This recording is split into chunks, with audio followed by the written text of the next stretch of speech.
नमस्कार, मैं एसआर केसरी एक बार फिर से आप सभी का बहुत बहुत स्वागत करता हूं अपने यूट्यूब चैनल द परिश्रम डायनेमिक ग्रुप में। और आशा करता हूं आप सभी स्वस्थ होंगे, सुरक्षित होंगे। तो आज फिर से हम लोग टाइम एंड डिस्टेंस का बहुत ही अच्छा क्वेश्चन करने वाले हैं। क्वेश्चन देखिए, औसत चाल से ही क्वेश्चन क्या कह रहा है कि एक व्यक्ति अपने यात्रा की 160 किलोमीटर दूरी 64 किलोमीटर प्रति घंटा की चाल से, जबकि बाकी का फिर से 160 किलोमीटर दूरी 80 किलोमीटर प्रति घंटा की चाल से चलता है, तो उसकी औसत चाल ज्ञात करें। देखिए, पहला 160 मीटर चला 64 किलोमीटर प्रति घंटा की चाल से, और फिर से 160 किलोमीटर चला 80 किलोमीटर प्रति घंटा की चाल से। अब ये औसत चाल पूछ रहा है। मैंने बोला था कि औसत चाल के लिए आपको कोई फार्मूला याद नहीं रखना है, कोई ट्रिक नहीं याद रखना, बस ये याद रखना है कि चाल बराबर होता है दूरी बटा समय। तो औसत चाल बराबर कुल दूरी बटा कुल समय, यानी क्या याद रखना है बाबू? कुल दूरी बटा कुल समय, बस यही याद रखना है। अब देखिए, कुल दूरी क्या है? कुल दूरी दिया हुआ है, यानी कुल दूरी यानी टोटल डिस्टेंस बटा टोटल टाइम। अब टोटल डिस्टेंस दिया हुआ है, तो टोटल डिस्टेंस में क्या है? d1 प्लस d2, यानी 1 और 1 2, और टोटल टाइम में क्या है? t1 plus t2। अब देखिए, ये फॉर्मूला तो याद रखेंगे, साथ में अगर जरूरत पड़ेगा कि ये t नहीं दिया है तो इसको और भी तोड़ रहे हैं कि t बराबर क्या होता है? d बाई एस होता है, यानी टाइम बराबर क्या होता है? दूरी बटा चाल होता है ना। तो अगर टी नहीं दिया है तो दूरी बटा चाल तो दिया है, यानी 160। अगर हम यहाँ पर आओ एक बार बढ़ाएं कि t1 प्लस d2, अब बटा t1 को क्या कर सकते हैं कि d1 बाई s1 और जोड़ d2 बाई s2, ऐसे भी कर सकते हैं, थोड़ा सा बढ़ा सकते हैं। तो हम यहाँ पर करें 160 प्लस 160। टाइम नहीं दिया, कोई दिक्कत नहीं, 160 बटा 64 तो दिया है, 160 बटा 80 तो दिया है। चलिए देख लीजिए, अब यहाँ पर क्या हो जाएगा? 80 दूनी 160, दो बार में कट गया। यहाँ पर क्या हो जाएगा? 8 दहा को 80, अगर 8 8 64, 8 दूनी 16, 20 आएगा। और काट लीजिए, क्या हो जाएगा? 2 चौके 8, 5 चौका 20, 5 बटा 2 आ जाएगा, है ना। तो अब क्या करेंगे? ये 320 आ गया, और यहाँ पर क्या हो गया? ये 2.5 प्लस, देखिए 5 में 2 से भाग देंगे, 2.5 प्लस 4, 4.5 हो जाएगा। 4.5 पॉइंट हटाएंगे, ऊपर में 10 कर देंगे। अब क्या? 2 पचे 10 और 9 पचे 45, 320 गुने 2 बटा 9, 320 गुने 2 बटा 9 यानी 640 बटा 9 हो जाएगा। और इसको जब हम भाग देंगे तो 9 सते 63, फिर एक बार में, और फिर पॉइंट, फिर 1 ये क्या हो जाएगा? Kilometre per hour. 71.11 kilometre per hour ये आंसर आ जाएगा। तो कोई मुश्किल नहीं है अगर क्वेश्चन को हम आसानी से सोल्व करना चाहें तो। ठीक है, तो अगला क्वेश्चन बहुत ही इंटरेस्टिंग क्वेश्चन है, मजा आने वाला है। देख लीजिए क्वेश्चन क्या है। क्वेश्चन कह रहा है कि एक रेलगाड़ी जब 40 किलोमीटर प्रति घंटा की चाल से चलती है, S1 मान लीजिए पहला चाल, 40 किलोमीटर प्रति घंटा की चाल से चलती है, तो 11 मिनट लेट से पहुंचती है। 11 मिनट लेट से पहुंचती है जहां भी उसको पहुंचना है। थोड़ा सा हम इधर कर देते हैं कि एक रेलगाड़ी क्या है? एक रेलगाड़ी जो है, जब वो 40 किलोमीटर प्रति घंटा के चाल से चलती है, तो जहां उसको पहुंचना है वो 11 मिनट लेट से पहुंचती है। लेकिन अगर वो 50 किलोमीटर प्रति घंटा के चाल से चलती है तो सिर्फ 5 मिनट लेट पहुंचती है। अब देखिए क्वेश्चन में समझिए कि पहले 11 मिनट लेट हो रहा था, अब सिर्फ 5 मिनट लेट हो रहा है। यानी पहले जहां पर उसको 8:11 में पहुंचना था, अभी वो वहां पर 8:05 में पहुंच रही है। यानी लेट तो अभी भी हो रहा है, लेकिन पहले से कम हो रहा है। और पहले से कितना कम हो रहा है? तो पहले से 6 मिनट कम हो रहा है। लेट जो है पहले से 6 मिनट कम हुआ। क्यों 6 मिनट कम हुआ? क्योंकि समय तभी कम होता है जब चाल बढ़ता है। अब यहाँ पर देख लीजिए, हम लोग क्वेश्चन का शुरुआत यहाँ से करते हैं। यानी पहले S1 यानी S1 अनुपात S2, हम लोग टाइम स्पीड में बताया है कि S1 S2 क्या है, यानी दोनों चालों का अनुपात क्या है। तो ये है पहले वाला चाल 40 और दूसरा वाला चाल 50, यानी अनुपात हो गया 4:5।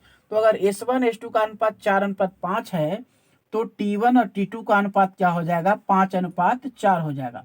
यानी कि अगर वो 4 के चाल से चल रहा था तो समय ज्यादा लग रहा था, 5 लग रहा था, और अगर 5 के चाल से चलेगा तो समय कम लगेगा, 4 लगेगा। यानी कि पहले 40 के चाल से चल रहा था, अभी 50 के चाल से चल रहा है। तो पहले 5 समय लग रहा था, अभी 4 लग रहा है। अब देखिए यहाँ पर देखिए कि पहले से समय 1 भाग कम हुआ, इसीलिए 6 मिनट कम लगा। 6 मिनट क्यों कम लगा? क्योंकि चाल बढ़ गया, चाल बढ़ गया तो समय कम हो गया, यानी 1 भाग समय कम हुआ तो 6 मिनट का फायदा हुआ। और हमको पूछ रहा है क्या कि पहले कितना समय लगता था, यानी पूछ रहा है कि कार को जहां पहुंचना चाहिए था वो उसका एग्जैक्ट टाइम क्या है। ठीक है, तो अब देखिए 6 मिनट, 1 भाग का वैल्यू आ गया, 1 रेशियो का वैल्यू, उसको लगता था 5 भाग, यानी 5 × 6 यानी कितना होता था 30 मिनट। लेकिन ये 30 मिनट में पहुंचने के बाद भी वो 11 मिनट लेट हो जाती थी कार। तो यानी कि 11 मिनट लेट का मतलब 11 मिनट घटा देते हैं कि उसको पहुंचने का सही समय था क्या, 19 मिनट में पहुंचने का समय था, लेकिन वो 30 मिनट में पहुंचती है।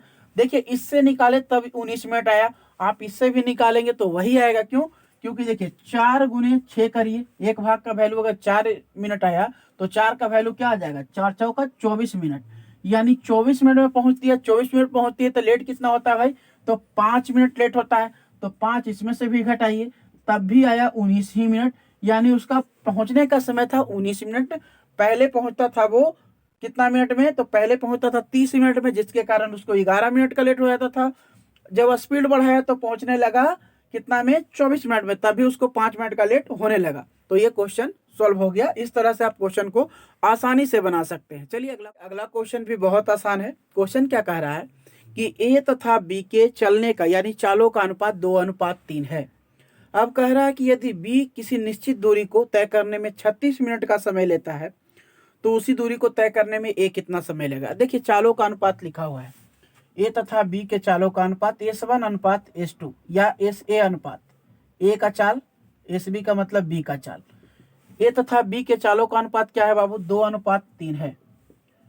अब समयों का अनुपात इनके द्वारा लिए गए समयों का अनुपात क्या हो जाएगा, तो TA और TB कर देते हैं, यानी ए का मतलब ए के द्वारा लिया गया समय, बी का मतलब बी के द्वारा लिया गया समय।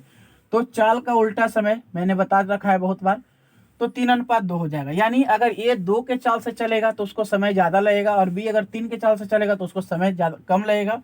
तो ये जो 2 रेशियो समय लग रहा है, ये किसको लग रहा है, बी को समय लग रहा है।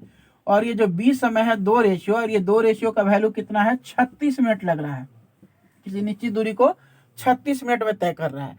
तो अगर 2 रेशियो का वैल्यू 36 तो 1 रेशियो का वैल्यू कितना आ जाएगा, 18 मिनट। तो उसी तरह से अगर ए तय करेगा तो ए को कितना समय लगेगा, तो ए को लगेगा 3 रेशियो उसी दूरी को तय करने में। तो 3 रेशियो का वैल्यू तो 3 × 18, यानी 18 का 18, 18 दूनी 36, 18 तिया 54 मिनट का समय लग जाएगा। कितना समय लग जाएगा बाबू, टोटल 54 मिनट्स का समय लग जाएगा।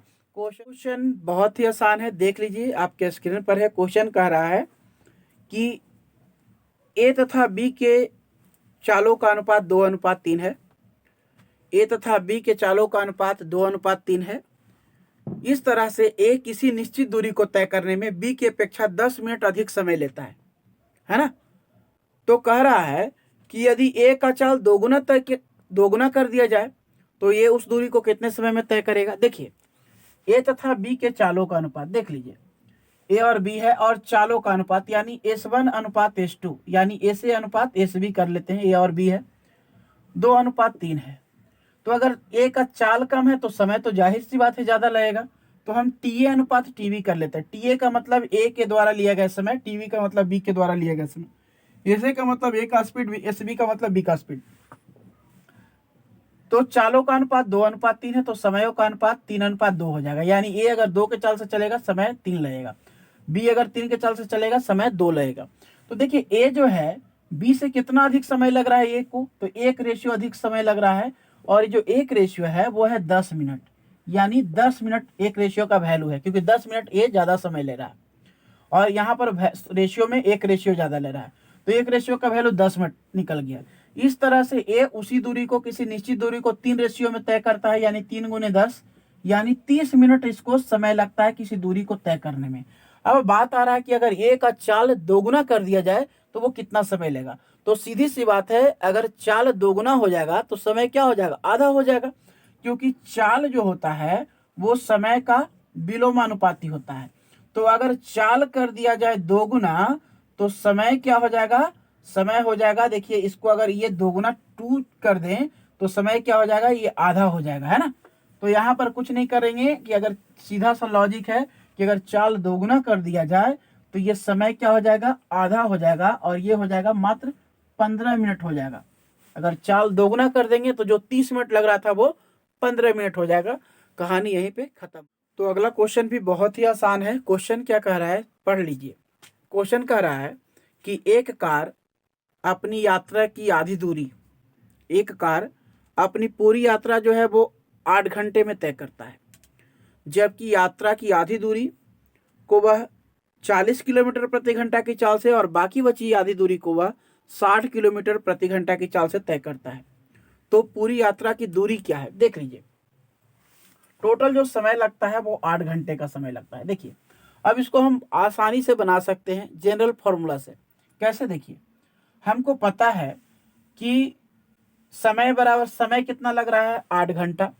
तो पहला जो समय लगा, पहला आधा दूरी तय करने में जो समय लगा और जो दूसरा आधा दूरी तय करने में समय लगा, है ना, दूसरा जो समय लगा यानी दूसरा आधा दूरी तय करने में समय लगा, दोनों मिलाकर है 8 घंटा, यही ना है। अब देखिए, पहला जो समय लगा यानी पहला आधा दूरी तय करने में समय लगा वो क्या होगा, तो दूरी डी है। मान लेते हैं कि दोनों आधा आधा दूरी डी है, तो दूरी बटा चाल, चाल क्या है, दूरी बटा चाल क्या है, तो पहला चाल जो है 60 किलोमीटर प्रति घंटा है। दूसरा दूरी क्या है, वो भी बराबर ही है, तो डी है, चाल क्या है, 40 किलोमीटर प्रति घंटा है। और ये दूरी, ये समय हो गया पहला, दूरी बटा चाल यानी समय पहला हो गया, ये दूरी बटा चाल समय दूसरा हो गया, और दोनों मिला के 8 घंटा हो गया। चलिए सॉल्व कर लीजिए। दोनों का एलसीएम 240, 6 चौका 24 यानी 4D, और 4 छक 24 यानी 6D बराबर 8, यानी 10D बराबर 8 गुने 240। 0 से 0 कट गया, डी बराबर 192 किलोमीटर। तो हमको टोटल जो दूरी था वो डी प्लस डी था, यानी 2D बराबर क्या हो जाएगा, तो 192 गुने 2 यानी 384 किलोमीटर हो जाएगा। क्या आंसर आ जाएगा बाबू, 384 किलोमीटर। कहानी खत्म हो गया, ठीक है।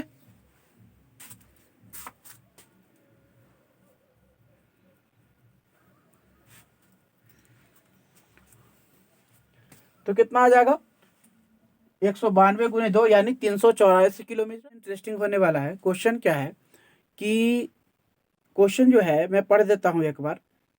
एक कार 3-3 किलोमीटर की 4 लगातार दूरियां तय करता है। 3-3 किलोमीटर प्रत्येक होता है।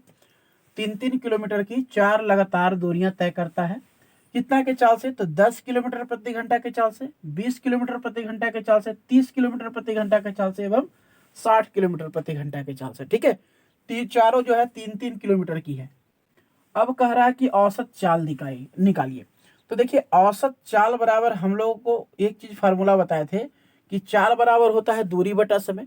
औसत चाल बराबर क्या होता है, तो औसत चाल बराबर होता है कुल दूरी और बटा कुल समय। याद रखिएगा, चाल बराबर होता है दूरी बटा समय, औसत चाल बराबर कुल दूरी और हर एक दूरी को तय करने में लगा हुआ समय।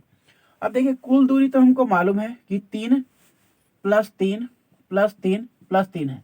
ये कुल दूरी हमको पता है बाबू, लेकिन कुल समय नहीं पता है। समय के जगह पर क्या है, ये चाल दिया हुआ है। तो चलिए कोई बात नहीं, चाल बराबर क्या होता है, दूरी बटा समय। तो कुल समय के जगह हम दूरी बटा चाल लिख लेते हैं, तब वो भी समय होता है। समय बराबर क्या होता है, दूरी बटा चाल। तो समय के जगह पर हम दूरी बटा चाल को रख लेंगे, यानी कि 3/10, 3/10, 3/20, 3/30 और 3/60। चलिए 2 सेकंड का खेल है। 3 6 9 12, ये कितना हो गया, ऊपर में 12, और ये एलसीएम ले लेंगे, कितना हो जाएगा 60। ये 10 60 यानी 6 तिया 18, 20 तिया 60 यानी 3 तिया 9, 30 दूनी 60 यानी 3 दूनी 6, और 6 कम 60 यानी 3 का 3। देखिए, ये 12 है तो ऊपर में 12 गुने 60 हो जाएगा, 60 ऊपर चला जाएगा, बटा में क्या रह जाएगा, तो 18 9 27 और 6 33 और 3 36, ठीक है। तो 12 तिया 36 और 20 तिया 60, ये 20 क्या हो जाएगा, 20 kilometre per hour. 20 kilometre per hour जो हो जाएगा औसत चाल हो जाएगा। 20 किलोमीटर पर आवर इसका औसत चाल हो जाएगा। तो अगर बेसिक औसत चाल बराबर आपको याद रखना है TD/TT। औसत चाल एवरेज स्पीड बराबर हमेशा याद रखना है total distance by total time. और अगर ये आपने याद रखा तो फिर कहना ही नहीं है, कैसा भी क्वेश्चन हो आप उड़ा दीजिएगा। देखिए कुछ है, औसत चाल total distance by total time. Total time नहीं पता है तो दूरी बटा चाल कर देंगे, टाइम मिल गया, है ना। तो 2 सेकंड का चीज़ है, आपको औसत चाल के लिए कोई ट्रिक नहीं याद करना है, बस total distance by total time याद करके रखना है।